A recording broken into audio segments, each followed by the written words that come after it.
Yo! These takes are hot. We should react to them. Hello everyone, I am Jmulls, and I asked for you guys, yes you, to give me your hottest, your spiciest takes about Final Fantasy XIV Dawntrail, Final Fantasy XIV 7.2, and just Final Fantasy XIV. And I think we have a collection of really interesting ones this time. So buckle up, get a snack, and let's dive on into this, shall we? We have at Lynn685 who says, my take. I couldn't really take this scene of the sentries attacking Alexandrians seriously. People are getting hurt and killed, but there's no drop of blood anywhere, and no one looks roughed up at all. I still remember back in Heavensward where Hashafon got pierced, or when Ilbert fell to his death after he got all his followers massacred. Now that was impactful, but nowadays scenes like these that should feel dramatic feel too safe. And you know what? I think I agree. I really like the plot beats of what happened in 7.2, and I really like the possible ramifications, especially when it concerns Fiend's character, with the attack by the sentries on the people of Alexandria and Solution 9 at the end of 7.2. I think overall, it's a really good scene. But I think the execution of how they handled that scene is focused on two primary elements. Well, three. The forceful development of the character as Fiend, laying the groundwork narratively speaking for 7.3 and Calyx's ultimate motivations, and also showing some pretty cool animations and choreography on behalf of the cast to make them feel as if, yeah, they can still fight, and here's a nice little bit of fan service. We can see Y'shtola shoot a fireball, or Cryo do some paint, see an NPC do a monk combo that you really wish you had. Now, I think two of those things are good things to target with a scene like that. The furthering of the character development of Fiend, as well as laying the groundwork for reveals in 7.3 or possibly beyond for the motivations of Calyx, but where they kind of lose me is in having that scene and the way they executed that scene be to showcase some really cool moments for the Scions and various NPCs we largely don't care about, instead of driving home the importance and the gravitas of that scene. It's like we're supposed to believe that this is some big,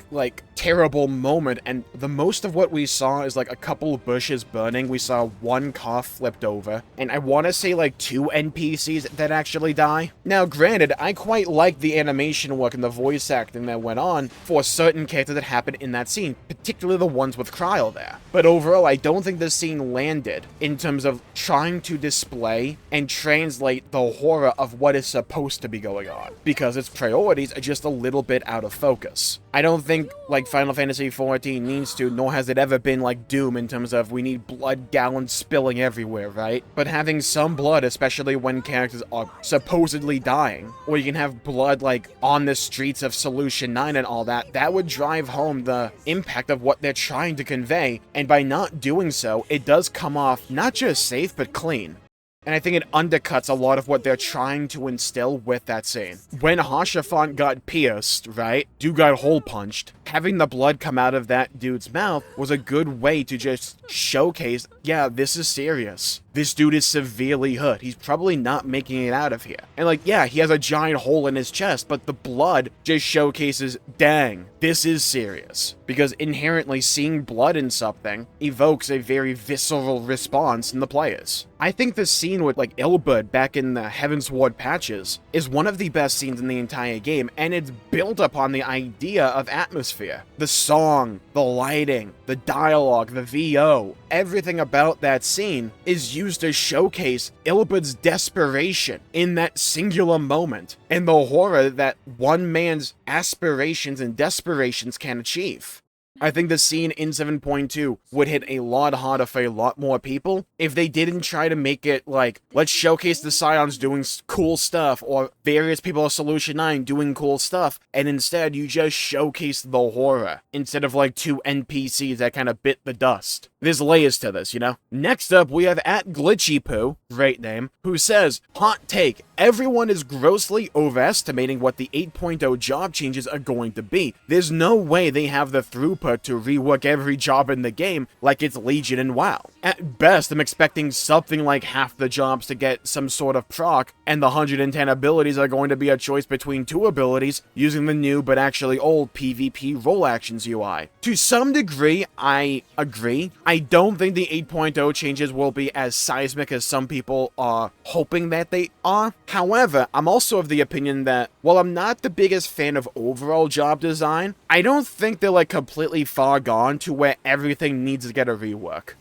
And a few additions here or there, a few tweaks and just changes here or there could go a long way, and I think Dark Knight is the best example of this for me personally. I kind of like Dark Knight, it's just, it does feel like a watered down version of what the other tanks already do. So I just think it needs like a little something, just something to call its own. Don't tie Abyssal Drain to Carve and Spit, because all the other tanks have something like akin to that. Let Abyssal Drain be spammable again, because it was just simply fun. You can tweak the numbers all you want to balance it, absolutely, but let Abyssal Drain be spammable to some degree again. Possibly add some kind of interaction with Living Shadow, so it's not just, oh, you get one new ability to press GG, then you can just largely forget about it. Just like little things here and there I think can go a long way, because I think the base gameplay of Final Fantasy XIV is solid and fun. Think of Summoner. I dislike Summoner immensely. It's too boring and simple for my interests. However, I like the basic idea of going between all the different summon forms for different abilities and different styles of how that summon form does damage or brings utility. And I've been saying this for a while, all you need is like another phase where like Ifrit, Titan, and Garuda get swapped out for other summons, like say Leviathan, Shiva, Ramuh, and like maybe add one additional button for Summoner during those individual phases, and that like addresses most of the issues that I have with Summoner. Personally, I can only speak from my perspective here and what I find fun and interesting out of an MMO job. But the underlying point that I'm trying to make here, and we can argue specifics all we want, but the underlying point is that I don't think most of the jobs in the game require to like go back to the drawing board and completely redesign it from level 1 up. I love the flow of Dragoon, for instance. I've always loved the flow and the pace of Dragoon. The biggest issue I've always had with the job is that Life of the Dragon is freaking boring,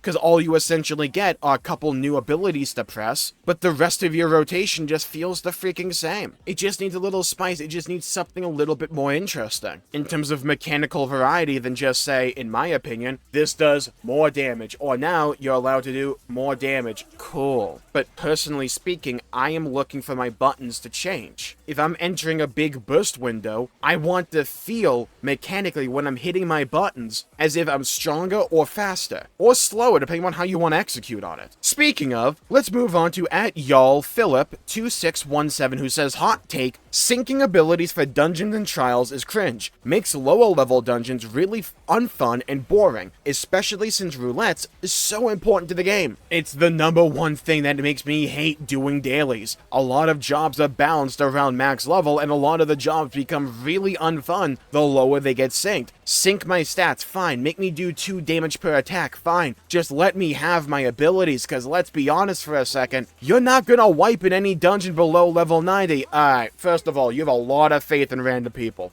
I still have Aurum Vale PTSD from back in the day before they changed it. But also, I agree, whenever I have to, like, do a lower level dungeon for whatever reason, it's one of the reasons I kind of stopped doing roulettes is because they're so freaking boring, especially on Dragoon, where you don't get your AoE till, like, level 40. It's like, whenever I get a low level piece of content, I just groan audibly because I'm like, oh my god, this is about to be so boring. And it's like, I like quite a few of the dungeons and quite a bit of the lower level content, and I think it's a good thing that Final Fantasy XIV incentivizes people to partake in lower level content. And that is not something they should shy away from. It's just, do I have to play the most boring job known to man while I'm doing it? It's not even like they're that balanced when they limit what abilities you actually have. But also, balance aside, it's a game, it has to be fun.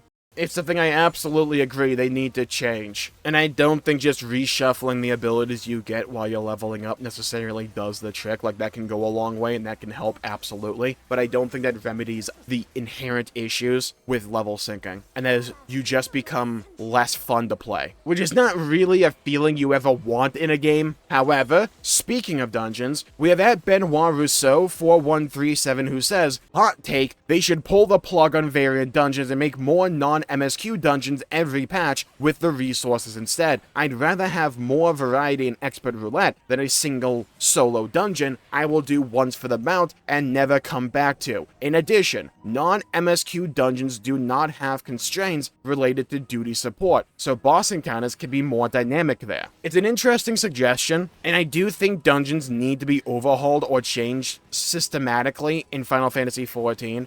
And I think the best way for me to translate my reason for why I think that is this simple thought experiment. When's the last time that the dungeon was your favorite piece of content? I'm not talking about variant dungeons here, okay? When was the last time the new dungeon for the patch was your favorite piece of content in the patch? Now, I quite like the actual dungeons in Dawntrail, for the most part, because I like the fight design. And, like, this is not new, and I've talked about this before. I think the formula for how they actually execute and develop a dungeon is far too formulaic and samey nowadays. And they're even going back to old dungeons to make them more formulaic with modern design. And I do miss, for the most part, the varied dungeons we had in A Realm Reborn. Because they felt like dungeons, they felt like interesting, unique little bits of gameplay. They weren't the most challenging things in the world, but quite a few of them had mechanics that made those dungeons feel more unique. And I think that's an element that we've kind of lost over the years when it comes to dungeon design in Final Fantasy XIV.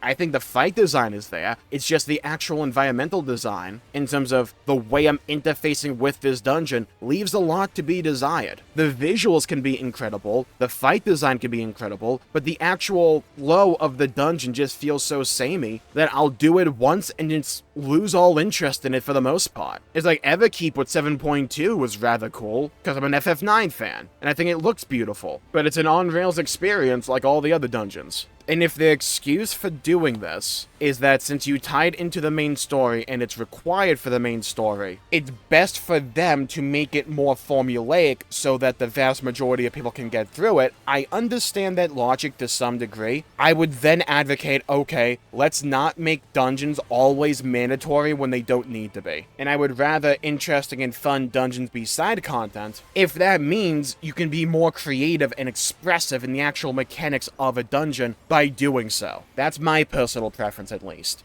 Next up, we have at ShaneH6707, who says, "My hot take is that Final Fantasy XIV was never quote-unquote high fantasy. People just assume it is because of A Realm Reborn and Heavensward, and Final Fantasy as a whole has never been quote-unquote high fantasy either. There's always been a mix of technology, Magitech, the entirety of 7, 8, etc., in nearly every mainline game. If people want high fantasy, Skyrim Elder Scrolls exists, and it's right there. Play that instead of whining about quote-unquote too much modern glam or whatever. No one's making you use it. It's quote-unquote immersion breaking in a game with dragons from outer space, space travel being a canonical thing, a sentient AI beetle robot from across the universe, Magitech computers, several mounts that are straight up robots and cars. Like, be for real. Like Final Fantasies, we go to the edge of creation in a spaceship meant to take people to the moon, which itself was a bigger spaceship. Like, how is any of that quote-unquote high fantasy? I'm not trying to say people can't like the more quote-unquote modern stuff, but the complaining each time is annoying. Don't use it, it's that easy. Another hot take is that the final boss for Acadian M12 should be Estinian. He just got bored and went through the gauntlet as something to do. It would be funny and also fit with his shtick lately of just popping up in random places. One, I absolutely need that last part.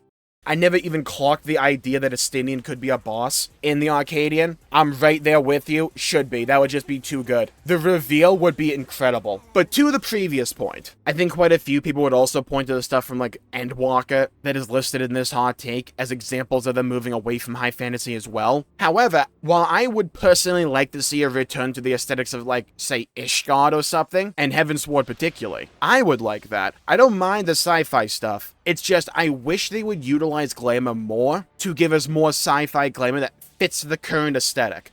In Dawntrail, I have like one dungeon that can make me look like a security guard for Solution 9, and a lot of the other gear sets that you get in Dawntrail are either references to other Final Fantasy characters, which is like whatever to me, or they look really basic and bleh to me. While if we're going to have this sci-fi aesthetic with Alexandria and Solution 9 and the Arcadian, I would like glamour that is more frequently brought into the game that aligns with that aesthetic. Because I like my character to fit in with the local aesthetic to some degree. If not, I just default to like a high fantasy one. But it's like, I would love to have a glamour set that looks like the final fight in the Cruiserweight division with Howling Blade. I just haven't found that. Maybe it exists, I just don't know about it. But it's always a bit jarring to see my guy be like a Dark Knight or a Paladin in a cyberpunk world of computers and RGB, you know? Now, granted, there is quite a bit of, you know, glamour in this game, so if I wanted to make something that could fit the aesthetic, I could. It's just, I wish the glamour in Dawntrail was more so focused around that instead of being whatever it is right now.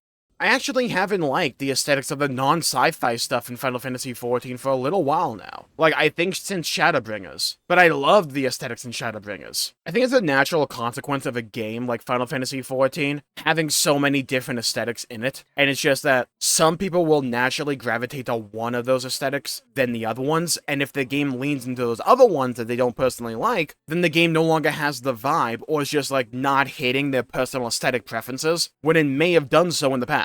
It's like, do I personally care about any of the stuff in Terrell? No, not at all. And I just kind of don't like the visuals outside of that one cool part of Yachtel for like most of Dawntrail. Is it a bit disappointing for me? Yeah, but I kind of want to see where we go for 8.0 and beyond. And I'm kind of glad they're really leaning into the Alexandria portions, because that was the stuff that I appreciated and liked more than anything. I loved Heritage Found, I love the final zone in the game, Living Memory. Do I like the actual fashion of Alexandria and Solution Night? Not particularly. But I think especially when we get like little snippets of Alexandria that we did get in, say, the final dungeon in 7.0, or even in the Everkeep dungeon in 7.2, that's the kind of stuff, now it's pretty much just FF9, but like that's the kind of stuff I wish they would have more of in the modern game. I think it looks absolutely gorgeous and does line up with an aesthetic that I do really like and want to see more of in this game. I like giant castles and knights and all that good jazz. I like giant dragons, but I also like sci-fi stuff. So when the aesthetic of Final Fantasy XIV leans into either of those directions, or even combines them, like giant dragons from outer space, yeah, you've hooked me from the beginning. But when it's like, guys, I got a new idea, it's gonna be another green jungle, we got another beach, I got another jungle for you, guess what, you won't believe it, another jungle. It's like, okay, cool, looks pretty. I kind of prefer that other stuff though, you know? But it's an aesthetic argument, right? People are just gonna naturally have their own preferences of what they like. I don't speak for the majority, I only speak for myself here. But yeah, I really wish we had a full zone in the style of like Alexandria from that one dungeon. And just to see it in its glory days or something, or have a zone with that aesthetic again. I wish we did. Gotta love a giant castle. Thank you all for tuning in. Stay safe, have a great day. We'll be back in the future with even more hot takes for Final Fantasy XIV. Leave yours in the comments down below and I may react to it next time. Or at some point in the future. Bye bye everybody. Stay safe, have a great day. Go play some video games if you can. And as always, I'll see you all next time. Until we meet again!